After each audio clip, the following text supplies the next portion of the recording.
মুগ্ধর যমজ ভাই মীর মাহবুবুর রহমান স্নিগ্ধ বলেন, আমাদের ৩ ভাইয়ের মধ্যে মায়ের সবচেয়ে বেশি খেয়াল রাখত মুগ্ধ। কি লাগবে না লাগবে সবসময় মাকে দেখে শুনে রাখত। নিজে ফ্রিল্যান্সিং করে নিজের খরচ চালাত।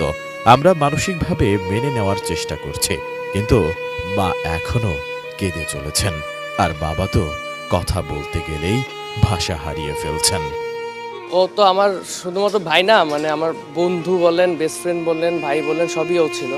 একসাথে আমরা সবসময় সব কিছু করতাম, একসাথে সব জায়গায় যেতাম, একসাথে মানে যত রকম যা কিছু আছে সব কিছু একসাথেই আমরা করতাম। ওর খুব ইচ্ছা ছিল ও বিমান বাহিনীতে জিডি পাইলট হিসেবে কাজ করবে। তো ওর কাছে কোনো ফোন টোন ছিল না যখন আইএসবি থেকে বের হয়েছে। আমি এমইএসে যাচ্ছি বাস দিয়ে, ওকে রিসিভ করতে যাচ্ছিলাম, কিন্তু পুরোপুরি যেতে পারিনি। এমইএসে দেখি রাস্তার পাশে একলা বসে আছে, বসে বসে কাঁদতেছে। তো এই স্মৃতিটা আমার কাছে